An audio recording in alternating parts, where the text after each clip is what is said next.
नमस्कार मंडळी, मी नीता. माय life vlog या आमच्या चॅनलमध्ये तुम्हा सर्वांचं खूप खूप स्वागत.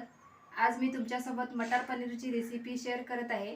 सध्या बाजारामध्ये खूपच छान असे मटार मिळत आहेत. त्यामुळे हिवाळ्याचे दिवस आहेत आणि मटारची भाजी पण खूपच आवडते. त्यामुळे मटार पनीरची भाजीची रेसिपी आज मी तुमच्यासोबत शेअर करत आहे. त्यासाठी लागणारे साहित्य चला बघूयात. मी येथे मटार बाजारातून आणलेले मटार सोलून घेतलेले आहे. ते फ्रोझन मटार आहेत.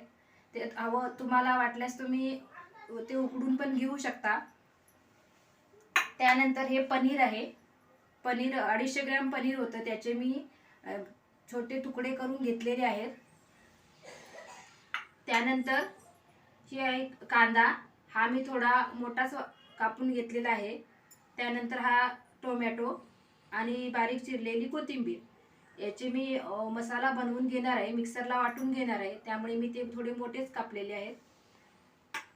त्यानंतर 7-8 लसूण पाकळ्या आणि थोडेसे आलं. तसेच सोबतच 1 चमचा धना पावडर आणि चवीसाठी मीठ. तसेच मटार पनीर भाजीसाठी मी हा सुहानाचा किचन किंग मसाला वापरते. तुम्ही वाटल्यास मटार पनीरचा पण मसाला वापरू शकता. सुहानाचे प्रोडक्ट्स पण खूप चांगले असतात आणि त्याने आपल्या भाजीला खूपच चांगला असा स्वाद येतो. येथे मी कढई गरम करून घेतले.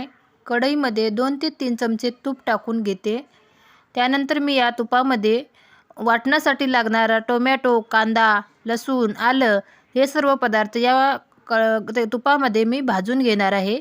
तूप थोडे गरम झाल्यानंतर त्यामध्ये मी हा कापलेला कांदा टाकून घेते.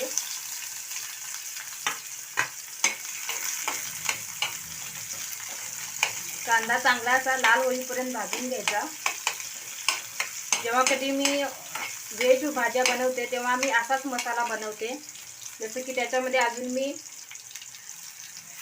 थोडेसे टोमॅटो पण टाकते.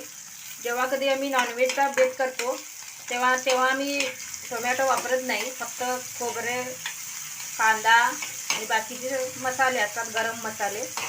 व्हेज भाजीला मी टोमॅटोचा वापर करते.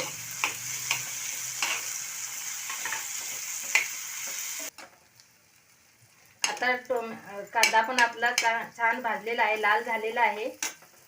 तसेच टोमॅटो पण चांगला शिजलेला आहे, मऊ झालेला आहे. त्यानंतर मी त्याच्यामध्ये 7-8 लसणीच्या पाकळ्या टाकते आणि थोडेसे आले. ते पण चांगले असे भाजून घ्यायचे. हे मी वाटण आता त्यानंतर मिक्सरला लावणार, छान बारीक असे वाटून घेईन. आता हे कांदा टोमॅटो मी मिक्सरच्या भांड्यामध्ये काढून घेते. हे वाटण 4 ते 5 माणसांना भाजी पुरेल इतक्या लोकांसाठी मी घेतलेले आहे. तुम्ही जर जास्त लोकांसाठी बनवत असेल तसे तुम्ही प्रमाण वाढवू शकता. थोडीशी कोथिंबीर पण टाकते, कापून घेतलेली. त्यामध्ये मी थोडेसे पाणी टाकले, जास्त पाणी टाकत नाही मी, कारण जास्त पातळ अशी भाजी मला बनवायची नाही आहे. येथे आपलं मसाल्याचं मिश्रण तयार आहे. जास्त पाणी टाकलं नव्हतं कारण जास्त अशी पातळ भाजी बनवायची नाही आहे मला. येथे मी पुन्हा एकदा थोडे तूप गरम करून घेतले. साधारणतः 1-2 चमचे तूप घेतले. तुपामध्ये भाजी बनवल्याने त्याचा भाजीला खूपच चांगला स्वाद येतो. तूप थोडे गरम होऊ द्यावे.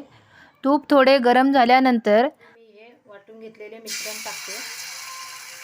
साधी, सोपी आणि पटकन होणारी अशी ही रेसिपी आहे.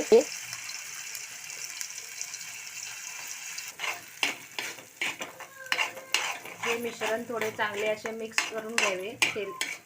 तुमच्याकडे तेल असेल तर तुम्ही तेलाचा वापर करू शकता. तुमच्याकडे तूप नसेल तरीसुद्धा तुम्ही बटर किंवा तेलाचा वापर करू शकता. तसेच हा मसाल्याचे वाटण चांगले भाजून घ्यावे. तुम्ही बघू शकता येथे त्याला हळूहळू तेल सुटायला लागते. त्यानंतर त्याच्यामध्ये मी लाल तिखट टाकते. तुमच्याकडे काश्मीरी मिरचीचे पावडर असेल तरी देखील ते तुम्ही वापरू शकता. मगाशी साहित्यामध्ये लाल तिखट सांगायचे राहून गेले. 3 ते 4 चमचे लाल तिखट वापरू शकता. चांगले मिक्स करून घ्यावे आपल्या मिश्रणामध्ये. जेव्हा मी वाटून घेतले तेव्हा त्यामध्ये कोथिंबीर टाकलेली. बरेच जण काय करतात, वरून कोथिंबीर टाकतात, त्यामुळे चांगला असा स्वाद येत नाही भाजीला आपल्या. त्यामुळे मिश्रण थोडेसे हिरवे दिसते माझे. त्यानंतर मी गरम मसाले ॲड करते. त्यामध्ये हा मी किचन किंगचा मसाला 1 चमचा, त्यानंतर धने पावडर 1 चमचा,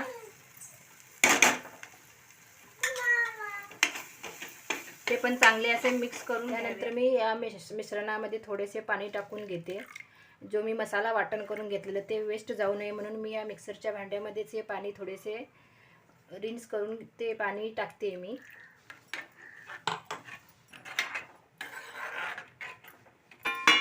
त्यानंतर झाकण ठेवून ते मिश्रण चांगले असे शिजू द्यावे.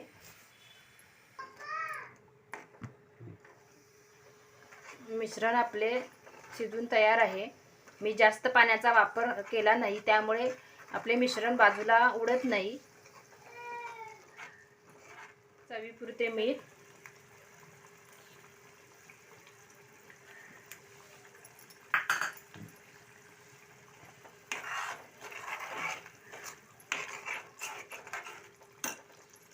त्यानंतर हे फ्रोझन मटार 1 वाटी मटार घेतलेत मी.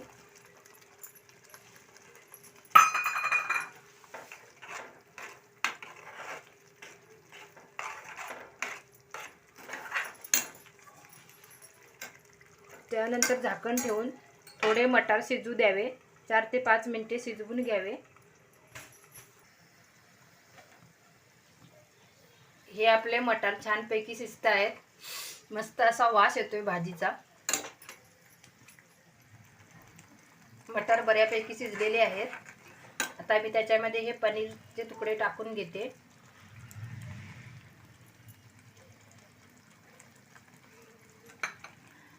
पनीर जास्त वेळ शिजवून घ्यायचे नाही, कारण ते जास्त वेळ शिजवले तर रबरासारखे कडक होतात व आपल्याला खाताना वातड लागतात.